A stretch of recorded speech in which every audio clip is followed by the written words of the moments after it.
नमस्कार दोस्तों, आइए जानते हैं उत्तर प्रदेश की तमाम 25 बड़ी खबरों को, जिनमें हम बात करेंगे सीएम योगी के द्वारा 10 बड़ी घोषणा की, किसानों के कर्ज माफ की, बेरोजगार युवाओं को नौकरी की। खबरों को जानने से पहले वीडियो को लाइक नहीं किया है तो लाइक कर दीजिए और चैनल को सब्सक्राइब कर लीजिए। वीडियो कौन से जिले से देख रहे हैं कमेंट में जरूर बताएं।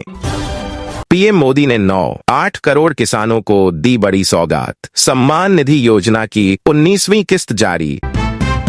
कुआं और मस्जिद सार्वजनिक जमीन पर यूपी सरकार ने सुप्रीम कोर्ट को भेजी स्टेटस रिपोर्ट। महाकुंभ में लगा बॉलीवुड का मेला। अक्षय कुमार, कैटरीना कैफ और अभिषेक बनर्जी ने लगाई आस्था की डुबकी। प्रधानमंत्री मोदी ने किया ग्लोबल इन्वेस्टर्स समिट का उद्घाटन, बताई मध्य प्रदेश की खूबी। महाशिवरात्रि पर्व को देखते हुए कई नियमित ट्रेनें रहेंगी निरस्त, चलेंगी महाकुंभ स्पेशल ट्रेनें। राहुल गांधी के खिलाफ सुनवाई टली, 6 मार्च को अगली तारीख। गृह मंत्री पर आपत्तिजनक टिप्पणी का है मामला। पीएम मोदी ने धीरेन्द्र शास्त्री की शादी की पर्ची निकाली, बोले बारात में भी शामिल रहूंगा। एमएसपी पर गेहूं बिक्री के लिए 15 लाख किसानों ने कराया रजिस्ट्रेशन। 7 राज्यों में शुरू हो रही खरीद प्रक्रिया। 3 राज्यों को जोड़ने वाले एक्सप्रेसवे का रूट तैयार, गोरखपुर समेत ये जिले होंगे मालामाल। काशी में भोले के ब्याह की रस्में शुरू, 3 दिन चलेगा विवाह उत्सव। 40 लाख बाराती होंगे शामिल। महाकुंभ में ऑटो वाले 10 किनों में रहे, शहर में जगह जगह जाम। 2500 रुपए खाते में आने से पहले इन योजनाओं का लाभ उठा सकती हैं दिल्ली की महिलाएं, जान लें ये स्कीम। नोएडा में जमीन दिलाने के नाम पर रिटायर्ड कर्नल के साथ धोखाधड़ी, प्रॉपर्टी डीलर ने की 65 लाख की ठगी। बिना गारंटी के 3 लाख का लोन, सिर्फ 5% देना होगा ब्याज। जाने लाभ उठाने का पूरा प्रोसेस। आगरा में निर्धारित समय पर एग्जाम देने पहुंचे विद्यार्थी, परीक्षा केंद्रों पर रही कड़ी निगरानी।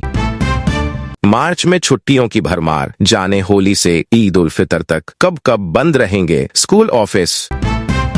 राजनाथ बोले 70% रक्षा सामग्री खुद बना रहा भारत। 2029 तक 50,000 करोड़ के निर्यात का लक्ष्य। सीएम योगी ने माता प्रसाद की चुटकी ली, बोले शिवपाल को भी काला नमक चावल खिलाओ, अकेले मत खाओ। यूपी विधानसभा के बजट सत्र में 5वें दिन की कार्यवाही जारी है। वित्त मंत्री सुरेश कुमार खन्ना की ओर से पेश किए गए बजट पर आज भी चर्चा हो रही है। विपक्ष के सवालों के जवाब सरकार के मंत्री दे रहे हैं। इस दौरान विपक्ष की ओर से विभिन्न मुद्दों को लेकर सरकार को घेरने का प्रयास किया जा रहा है। अयोध्या में आपकी परेशानी को मैं समझ सकता हूँ। ये अच्छी बात है कि आपने आज हिम्मत जुटाई और कहा कि आप पूर्ण सनातनी हो, समाजवादी सनातनी हो गए। ये अच्छी बात है। पहली बार 24 जनवरी 2018 से यूपी दिवस मनाया।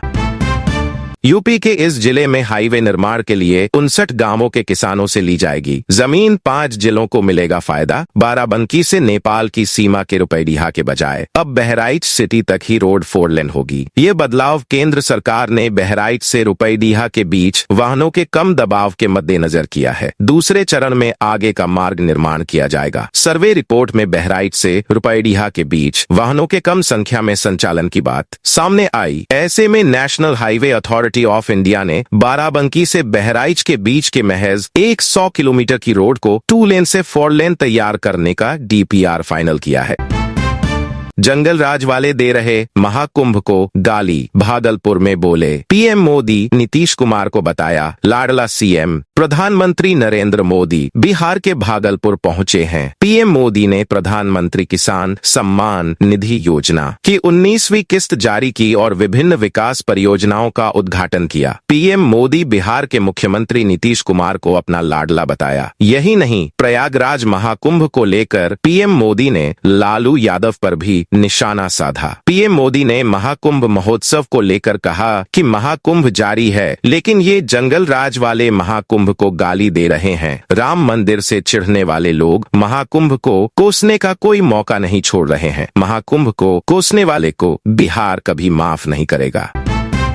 महाकुंभ पर टिप्पणी को लेकर भड़के सीएम योगी, बोले गिद्धों को लाशें नजर आती हैं, सनातन की सुंदरता नहीं। यूपी के मुख्यमंत्री योगी आदित्यनाथ ने महाकुंभ को लेकर टिप्पणी करने पर विपक्षी दलों पर जमकर हमला बोला। उन्होंने महाकुंभ में अव्यवस्था और भद्दर के मुद्दे पर जवाब देते हुए कहा कि समाजवादियों और वामपंथियों को सनातन की सुंदरता रास नहीं आ रही है। उन्होंने एक सोशल मीडिया टिप्पणी के माध्यम से विपक्ष को जवाब देते हुए कहा कि महाकुंभ में जिसने जो तलाशा उसे वो मिला। गिद्धों को केवल लाश मिली, सूअरों को गंदगी मिली, संवेदनशील लोगों को रिश्तों की खूबसूरत तस्वीर मिली, आस्थावानों को पुण्य मिला।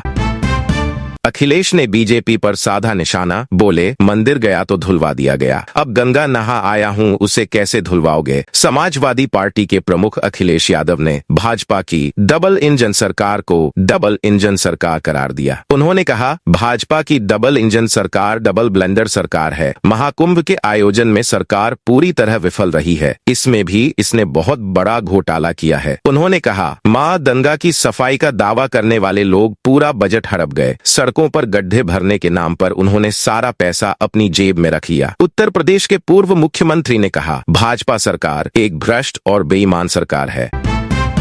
आतिशी बोली सीएम दफ्तर से भगत सिंह अंबेडकर की तस्वीरें हटाईं, बीजेपी ने ऑफिस की फोटो जारी की, इसमें तस्वीरों की जगह बदली। दिल्ली विधानसभा के सत्र के दौरान सोमवार को विपक्ष ने हंगामा किया। नेता प्रतिपक्ष आतिशी ने आरोप लगाया कि दिल्ली में भाजपा के सत्ता में आते ही सीएम ऑफिस से बाबा साहेब अंबेडकर और शहीद भगत सिंह की तस्वीरें हटाई गई हैं। आतिशी ने आरोप लगाया कि भाजपा की मानसिकता सिख और दलित विरोधी है। उन्होंने कहा अरविंद केजरीवाल ने दिल्ली सरकार के हर दफ्तर में बाबा साहेब अंबेडकर और शहीद भगत सिंह की तस्वीरें लगाई थीं। आतिशी के आरोप लगाने के करीब 2 घंटे बाद दिल्ली बीजेपी ने सीएम रेखा गुप्ता के दफ्तर की नई तस्वीर जारी की। संभल में कुआं और शाही मस्जिद पर इंतजामिया कमेटी ने बोला झूठ। यूपी सरकार ने सुप्रीम कोर्ट में दावों की खोली पोल। संभल में शाही जामा मस्जिद और उसके पास मौजूद कुएं को लेकर यूपी सरकार ने स्टेटस रिपोर्ट सुप्रीम कोर्ट में दाखिल की है। सरकार ने इसमें मस्जिद इंतजामिया कमेटी के दावों को सिरे से खारिज किया है। उत्तर प्रदेश के मुख्यमंत्री योगी आदित्यनाथ सरकार ने स्टेटस रिपोर्ट में मस्जिद कमेटी के दावों की धज्जियां उड़ाई हैं। इसमें कहा गया है कि मस्जिद कमेटी ने गलत फोटो पेश करके अदालत को गुमराह करने की कोशिश की है। यूपी सरकार का कहना है कि यह कुआं सरकारी जमीन पर मौजूद है, यह मस्जिद परिसर के पास मौजूद है, लेकिन यह शाही मस्जिद परिसर के अंदर नहीं है। यूपी सरकार का कहना है कि खुद शाही मस्जिद सार्वजनिक जमीन पर बनाई गई है।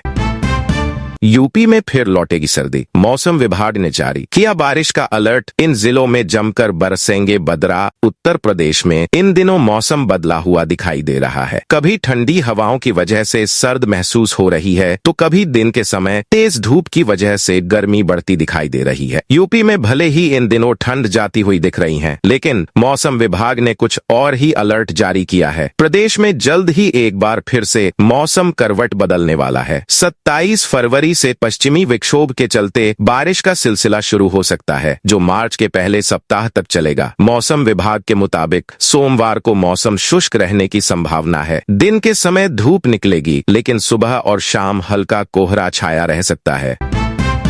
मुख्यमंत्री युवा उद्यमी योजना के तहत 5 लाख के लोन पर 4 वर्षों तक सरकार देगी ब्याज, जाने पूरी प्रक्रिया। योगी सरकार ने वित्तीय वर्ष 2024-25 में लघु एवं मध्यम उद्यमों को स्थापित करने पर युवाओं को ब्याज मुक्त लोन देगी। प्रदेश भर में प्रतिवर्ष 1 लाख इकाई करने का लक्ष्य रखा गया है। सरकार ने अभियान चलाकर इस लक्ष्य को पूरा करने के निर्देश दिए हैं। ऐसे में लाभार्थियों को प्रति इकाई 5 लाख तक के लोन पर केवल मार्जिन मनी के रूप में 10% यानी 50,000 रुपए स्वयं के अंशदान के रूप में जमा करना होगा। 4 वर्षों तक लोन की धनराशि पर लाभार्थी को कोई ब्याज नहीं देना पड़ेगा। इसका ब्याज सरकार अदा करेगी। 6 माह तक ब्याज स्थगित रहेगा।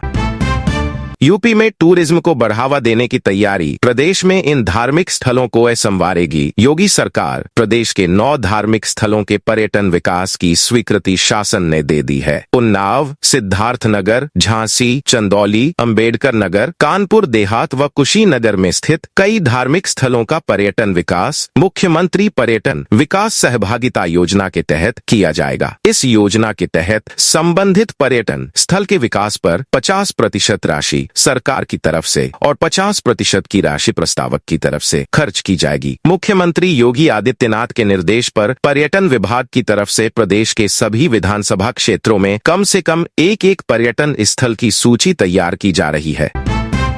महाकुंभ हादसों की जांच करेगा न्यायिक आयोग, हाईकोर्ट का आदेश। इलाहाबाद हाईकोर्ट ने सरकार के आश्वासन पर महाकुंभ क्षेत्र में अमावस्या के दिन हुई सभी 3 हादसों में हुई मौतों और लापता लोगों का पता लगाने की उच्च स्तरीय जांच कराने की मांग वाली जनहित याचिका निस्तारित कर दी। सरकार ने कोर्ट को बताया कि न्यायिक आयोग के जांच का दायरा बढ़ा दिया गया है।